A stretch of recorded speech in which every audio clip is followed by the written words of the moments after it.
Hello everyone, welcome back to all of you in the Smelly Army. So today we're going to be having a look at my top 5 fragrances from the House of Alexandria. Before we get into that, a few of you have been asking how I'm doing with my job hunt. I've been for a few job interviews recently, sadly not successful so far. Went for another one this week and it went really well, answered all the questions I thought quite well, and then just at the very end the chap said to me, we're looking at your CV here and it says in your hobbies you've got a YouTube channel where you review fragrances and you've got over 24,000 subscribers. Congratulations, what's your secret?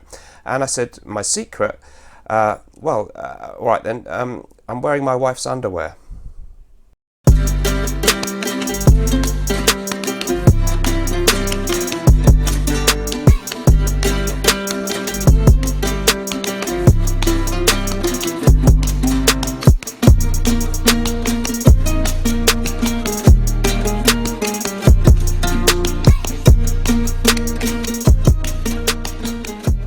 Hello everyone, welcome back to everybody in the Smelly Army. So today we're going to be having a look at my top 5 fragrances from the House of Alexandria, a well-known fragrance company, of course, mainly known for making clones or inspired expressions of other niche fragrances, very often, or sometimes designer ones too. But they do have quite a few originals, some of which are very, very good, and one hybrid fragrance, which I'm really excited to talk about today. They've given me a code, a discount code for you guys, Dan20. That's going to get you 20% off everything on their UK website, which I'll link in the description, for the next week. Then they're going to put it down to 10% still on that code after that, except the things on there that are already on a very good special offer. I think there's some stuff for £15 for 30ml, which is incredible value anyway. And over on the main USA based website, the Dan20 will get you 20% off the top 5, my official top 5 in this video. So thanks very much to the company for that, and for sending all the fragrances which I have, which all have been sent for free. But so far, from what they've sent me, I am impressed with the work of this company. So we've got a few little honourable mentions first, actually, including 3 brand new ones that they just sent me from the UK that they did ask me to mention. So they've just released, or are in the process of releasing, Purple Haze. And this is their take on Psychedelic Love by Initio, a really nice floral fragrance for me so far on what I've smelled. And just a first impression on that one, very much enjoying the sample that I tried. Hathors Gold is similar to Hathors 1984, which I really rate highly, in that it centres around tobacco and honey, and seemed exquisite on my first couple of sprays that I've tried. Not quite sure where exactly the differences lie with the original Hathors 1984, but it's another new original creation by the house. And they've also got one called Casanova, which is their take on Roger Parfum's A Midsummer's Dream, which is a really beautiful, exquisite fragrance. And this one also very, very dreamy, balmy, spicy, really seductive, complex, sexy kind of fragrance. And yeah, that one, my favourite of the 3 new ones so far, but it wasn't here in time for me really to try it and put it in the top 5 proper. So let's get in to my top 5 proper. Before we get into that, don't forget that if you'd like to join up to the Smelly Army Private Members Club over on Patreon, there's a link in the description below. It costs just $2 a month and you get an extra video every week. The most recent one was on 6 fragrances where you need to get the vintage version. Join up, I'd love to see you in there. We're building a great community, and you can already now watch all the old content that I've uploaded in there as soon as you join up. On to the video proper then, let's get stuck into these 5. Well, in fact, there's going to be 6 because there's one honourable mention, and my honourable mention is going to be this one here, and this is called Deep Blue from Alexandria. Prices on these, I think you're looking for the 30ml at around $42.99 on their website, and I think you're looking somewhere around the $60-ish mark for the larger 60ml sizes, and the roughly equivalent type of prices on the UK website. So Deep Blue, their take on Maison Francis Kurkdjian's Aqua Celestia, a beautiful zingy lime and mojito kind of vibe with this one. Really, really citrusy and fresh and soapy. Lovely naturalness in the notes and superb performance. I've been wearing it a lot in the very high heat recently. It's become a bit of a go-to, and just a brilliant fragrance with superb performance for a freshie. Very, very natural smelling, superb for summer and hot weather in general. I'm not massively familiar with the original MFK one. I've tried it a couple of times, so I can't do an in-depth comparison of how close it is, but it's certainly an excellent fragrance that I've really enjoyed wearing. Moving on then, we're going for the top 5 proper. So at number 5, we have this one, Fructis Virginius, and I'm loving the name.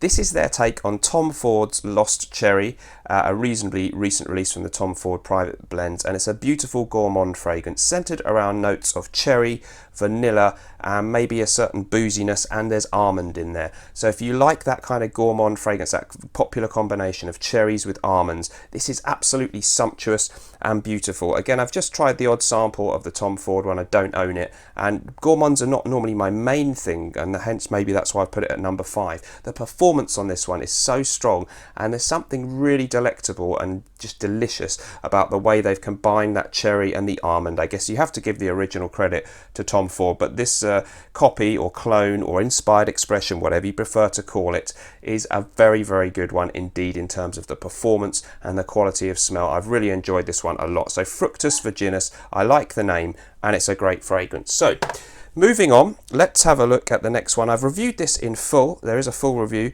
on my channel, and this is Hathors 1984, named after the man behind Alexandria Fragrances, Hani Hathors. A really, really lovely combination of tobacco notes with a honeyed sweetness, and again a little bit of a booziness in there.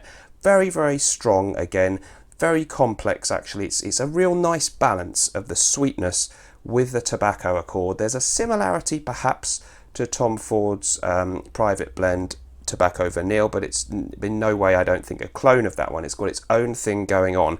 Very, very long lasting, a spiciness, a sort of rum accord in there, vanilla sweetness, but balanced very much with a very, very beautiful tobacco leaf note that I really enjoy. So again, perhaps leaning more for the colder weather that will be coming back soon in the UK and many other parts of the world, and a lovely, lovely original creation, and I like that they do original creations now.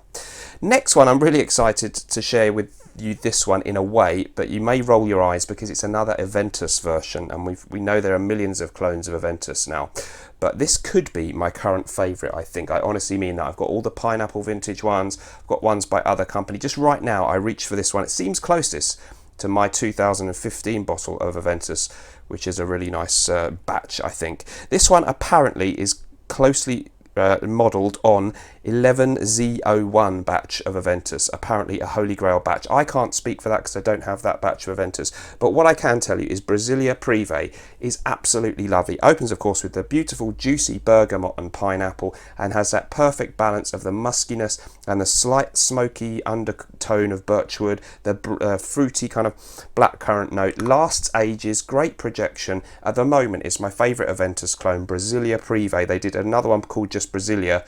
Now they've got Brasilia Prive, and I think I prefer that. I did have a sample of Brasilia. So great. I know Aventus clones are not exciting to everybody, but I love that one, I've got to admit. Moving on then, we're up to the top 2 already. I've mentioned this one in a previous video, I think. This is Arabian Forest, their take on Creed's Spice and Wood. This is bang on. I've got a bottle of Spice and Wood. This allows me to wear that scent in the daytime when I don't want to waste my very expensive Spice and Wood. And it's superb stuff. Mixture of spiciness and woodiness, as the name would suggest. Birch is in there, not so prominently as in Aventus. So apple and clove and lemon. You get this spicy undertone as well. There's cedar, patchouli and musk in the base. It's a perfect balance of freshness with sweetness.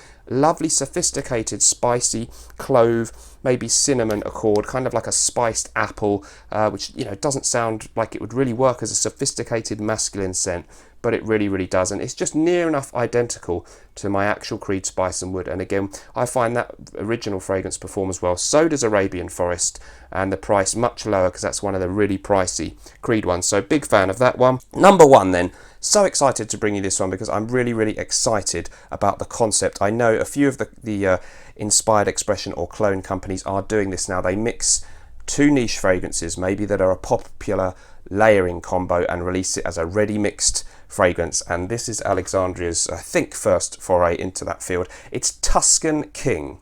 Tuscan King, of course, is a combination in smell of Creed's Aventus with Tom Ford's Tuscan Leather. As the notes are listed on the front here, we've got leather, raspberry, those are from Tuscan Leather, and pineapple and birch. I think there are more notes in it than that. So it's really like a 50-50 combination of Creed's Aventus with Tuscan Leather by Tom Ford, which apparently some people find a very successful, a great layering combination to wear a combination of the two.